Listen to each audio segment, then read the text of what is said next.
So, you want to get into philosophy?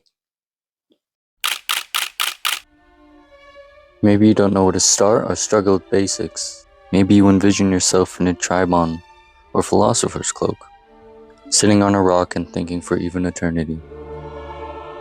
And then you stuff your face with chips and doom scroll deep Instagram quotes. Well, philosophy, what is it? Everyone's heard of the word, and there's been a recent trend in pop culture, especially through podcasts and the evolving internet. In this video, I'll propose popular ideas and a starting ground to get yourself thinking. Philosophy is defined as the systematic study of fundamental questions regarding knowledge, ethics, reason, and reality, originating from the Greek word for love of wisdom. There are also a multitude of types of philosophy: metaphysics, reality, epistemology, knowledge, ethics, morality, logic, argumentation, and aesthetics, beauty. Many popular philosophers carry their own but similar definition of philosophy.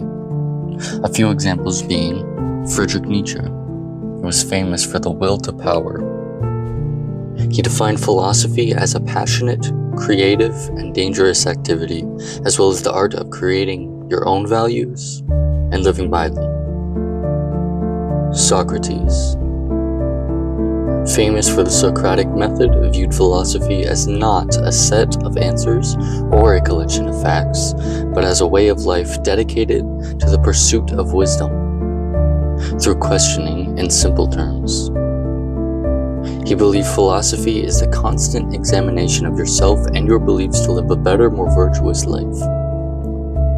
Immanuel Kant, he redefined philosophy not just as a collection of facts to be learned, but as the active, critical investigation of human reason itself. In simple terms, Kant defined philosophy as the science of the limits and possibilities of human knowledge. Take some time and think how you would define philosophy. Now let's get your mind thinking with some surface level ideas. Paradoxes, contradictions. They can hide in every little thing you believe in. Very few are willing to stretch a point, even if the answer seemed obvious, refusing to pick a side. Socrates said the only true wisdom is in knowing you know nothing. But to know you know nothing is to know something. A man who refused to live in definitives is a definitive standpoint in itself. So, is wisdom a contradiction? Is the constant struggle to battle with your beliefs the only way to become, quote, wise?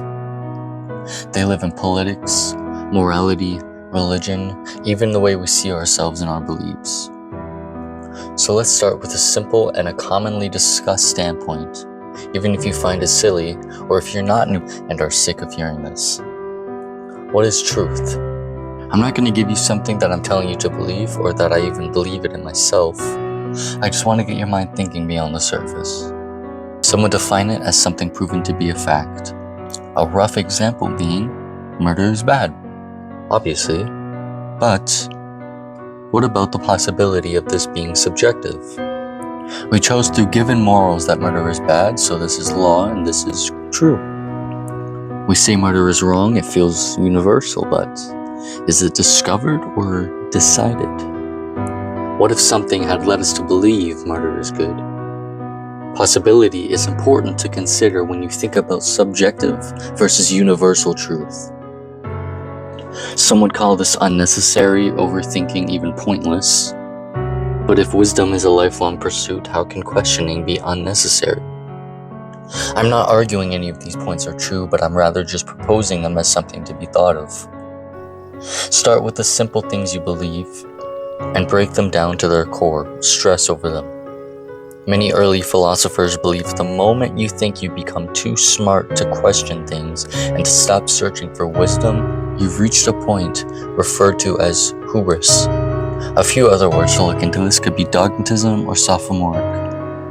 When I started getting into philosophy, I questioned just about every tiny thing I thought I knew. My religion, my beliefs, my emotions, my thought process, the evidence for each and why I even do them. And now I find myself in a state of skepticism, or ambivalence almost constantly. I've even gone from a devout Christian to an agnostic, trying to be as intellectually honest with myself as possible. While this can be stressful, if you find yourself in a similar state, I suggest to keep going. Because once you start pulling at the thread of what you believe, you might realize the fabric was never as solid as you thought. I'm not here to give conclusions. I'm only 17. I'm still uncertain about most things in my life. These aren't answers, but just starting points for yourself. If philosophy is the pursuit of wisdom, then wisdom must eventually leave your thoughts and enter your actions. And so I'd like to discuss something that I heard from a gentleman once. A man's discipline. In a day of constant gratification, fast-paced living, and constant dopamine addictions, it's hard to discipline yourself. Don't feel too bad about it. Technology and social media apps were specifically designed to do this to you.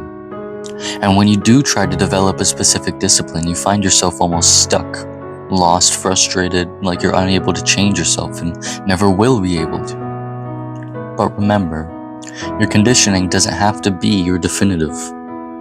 But your brain doesn't realize this, does it? Say you want to fix your diet. Maybe you eat a cookie and you decide, oh well, I ate one, I'll eat whatever today and I'll start again tomorrow. Or you want to fix your anger, so you try to control it. Maybe later on you lash out and you decide, oh well, I'll try again tomorrow. But what about the idea of not starting tomorrow?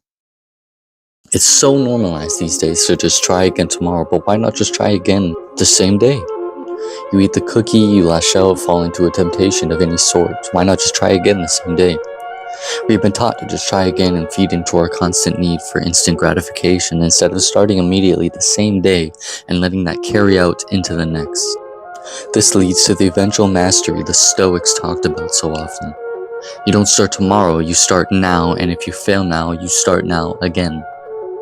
Famous philosopher and Roman emperor Marcus Aurelius said discipline is the antidote to impulsivity and instant gratification. It allows you to delay short-term pleasures for the sake of long-term fulfillment and success. He also said, "Dost thou exist then to take thy pleasure, and not at all for action or exertion? And art thou unwilling to do the work of a human being? And dost thou not haste to do which is according to thy nature?" He wrote these two in his most famous work, Meditations. It's a journal he wrote and roughly put together throughout the duration of his life. It's his rough thoughts and less so something that he was intending to become a book. Marcus Aurelius constantly reminded himself that he was born for action, not indulgence. In this, he is not only arguing with the reader, but also himself to overcome laziness and embrace duty over comfort. He was saying essentially humans are designed for active, rational, and social contribution, not to sit all day and let yourself rot. What evidence is against this? The sun will always benefit you better than the dark of your cold ceiling. Your brain is wired for comfort. Comfort doesn't equal growth, and growth requires friction. If philosophy is the love of wisdom, then discipline is the love of becoming. I'm going to leave you on your own with a little reminder. Remember, it's okay to disagree with things. Just don't disagree with them ignorantly or lazily.